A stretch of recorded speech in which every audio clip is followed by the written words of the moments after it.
अष्ट चिरंजीवी। सनातन धर्म, शास्त्रों और पुराणों में इस बात का उल्लेख किया गया है, जिसने जन्म लिया है उसकी मृत्यु निश्चित है।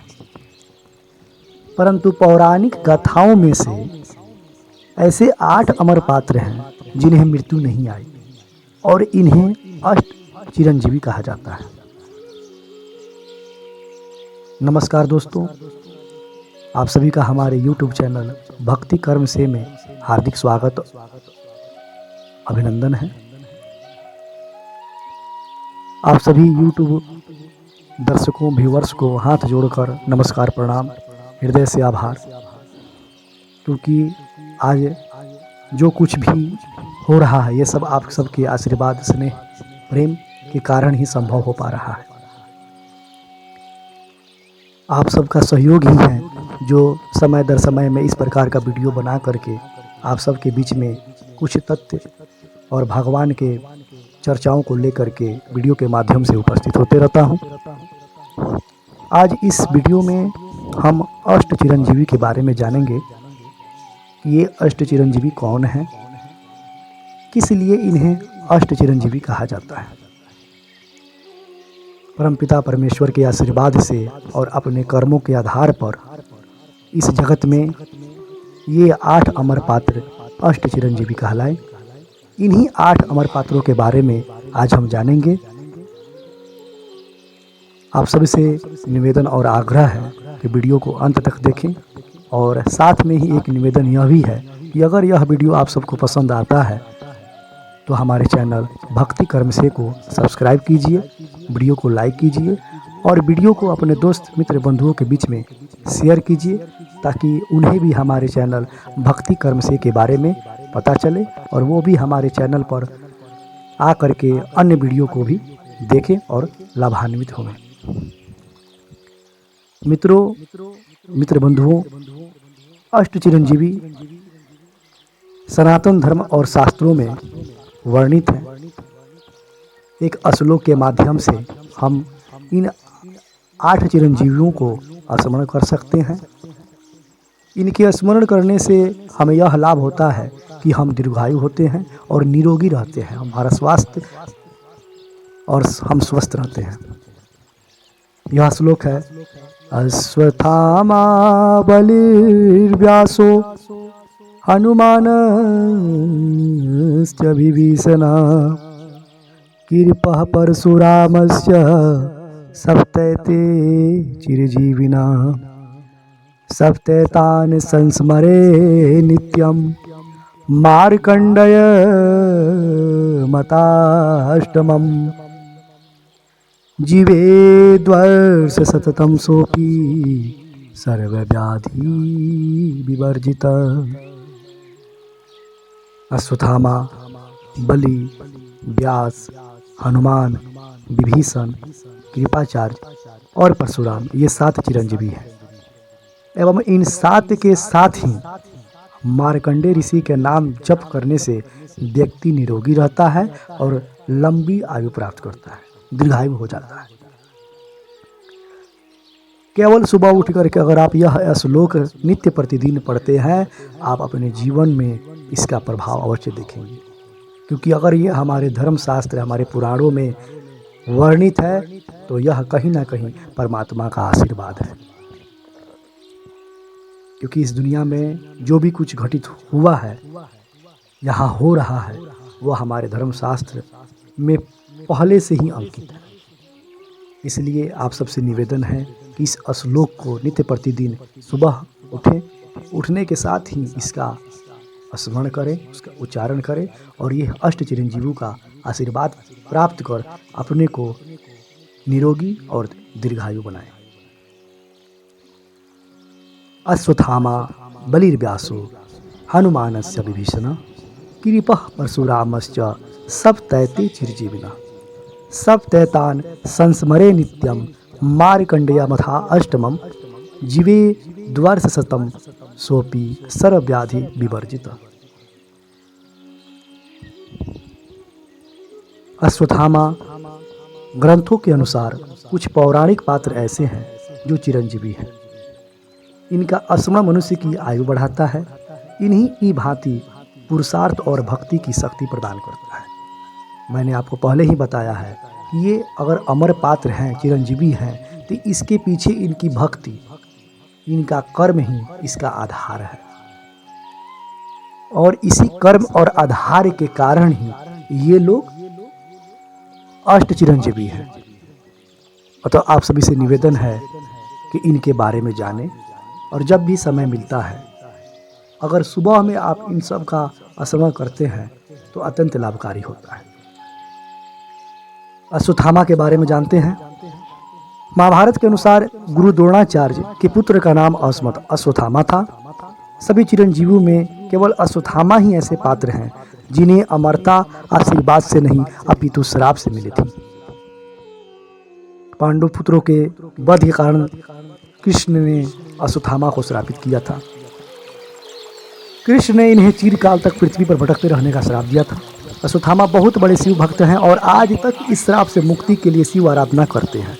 इसलिए इनका स्मरण भी अष्ट चिरंजीवों के साथ किया जाता है। राजा बलि। राजा बलि भक्त प्रहलाद के वंशज और भगवान विष्णु के भक्त हैं। राजा बलि ने भगवान विष्णु के वामन अवतार को अपना सब कुछ दान कर दिया था, जिससे श्रीहरि अति प्रसन्न थे। इसलिए उन्होंने राजा बलि को अनंत काल तक पाताल लोक का राजा बनने का वरदान दिया था, और साथ ही श्रीहरि ने इन्हें चिरंजीवी होने का भी आशीर्वाद दिया था। ऋषि वेद व्यास। ऋषि वेद व्यास का जन्म यमुना के स्थित एक द्वैपायन पर हुआ था। सांवला रंग होने के कारण यह कृष्ण द्वैपायन कहलाए। इन्होंने चारों वेद, ऋग्वेद, अथर्ववेद, सामवेद और यजुर्वेद का संपादन किया। सभी 18 पुराणों एवं महाभारत और श्रीमद् भागवत गीता की भी रचना इन्होंने ही की थी। इनकी कृपा से ही हस्तिनापुर को पांडु, धृतराष्ट्र और विदुर की प्राप्ति हुई। व्यास स्मृति के नाम से इनके द्वारा प्रणीत एक स्मृति ग्रंथ भी है। भारतीय संस्कृति व्यास जी की सदैव ऋणी रहेगी, ऐसा हम सबका मान्यता होनी चाहिए, मानना चाहिए, क्योंकि हमारे चारों वेदों के रचयिता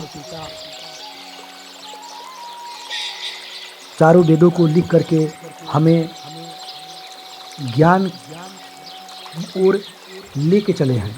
ज्ञान कैसे मिलता है और हमें चारों वेद की प्राप्ति कैसे होगी, इसके बारे में ऋषि वेद व्यास ने हमें बताया था। महाबली हनुमान जी, ये भी अष्ट चिरंजीवियों में से एक हैं। धार्मिक मान्यता के अनुसार जब हनुमान जी अपने प्रभु श्री राम का संदेश लेकर सीता जी के पास अशोक वाटिका गए थे, तब सीता जी ने उन्हें प्रसन्न होकर अजर अमर होने का वरदान दिया था। इसलिए हनुमान जी आज भी अमर है। विभीषण, जो राक्षस राज रावण के अनुज थे, विभीषण श्री राम के अनन्य भक्त हैं।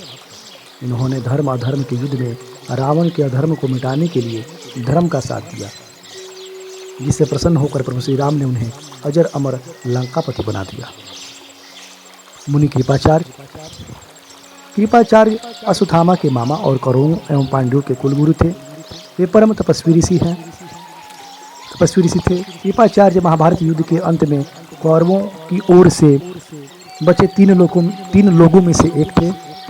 कहा जाता है कि कृपाचार्य को अमरत्व का वरदान इसलिए मिला था क्योंकि उन्होंने महाभारत का युद्ध निष्पक्षता के साथ लड़ा था।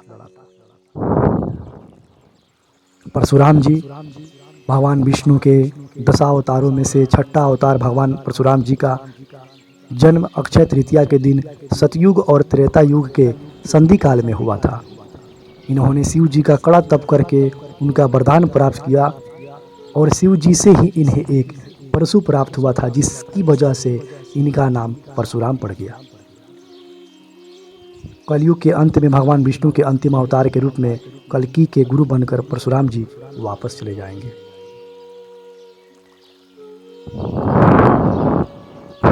ऋषि मार्कंडेय। सप्त चिरंजीवों के साथ ऋषि मार्कंडेय भी अमर माने जाते हैं।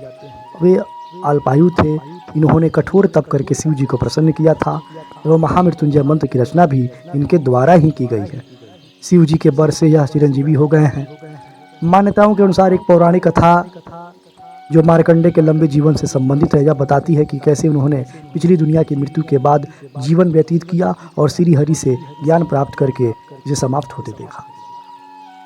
ये अष्ट चिरंजीवी थे, इनके बारे में मैंने आप सबको बताया और मुझे आशा और विश्वास है कि पहले से भी आप लोग अष्ट चिरंजीवी के बारे में कहीं ना कहीं सुने होंगे, जानते होंगे। अगर आप सब नहीं सुने हैं तो इस वीडियो के माध्यम से इनके बारे में जान गए हैं।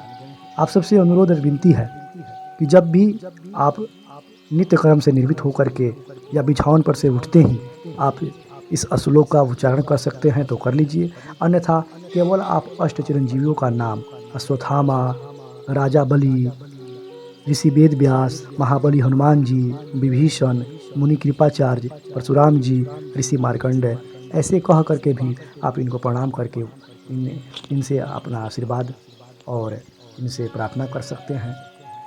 और मुझे विश्वास है कि अगर आप नित्य प्रतिदिन ऐसा करते हैं तो इसका एक उचित और लाभकारी फल आप सबको अवश्य मिलेगा। मित्र बंधुओं, हमारे धर्म शास्त्रों में जो भी वर्णित है वो अखंड सत्य है, उसको खंडित नहीं किया जा सकता है। आप सभी कहीं ना कहीं अवश्य जानते होंगे इस बात को। साथ ही आप सबसे निवेदन है कि अगर यह वीडियो आप सबको पसंद आता है, इससे आपको कुछ सीखने को मिला है, तो कृपया कर वीडियो को लाइक कीजिए, वीडियो को अपने मित्र बंधुओं के बीच में शेयर कीजिए और हमारे चैनल भक्ति कर्म से को सब्सक्राइब कीजिए।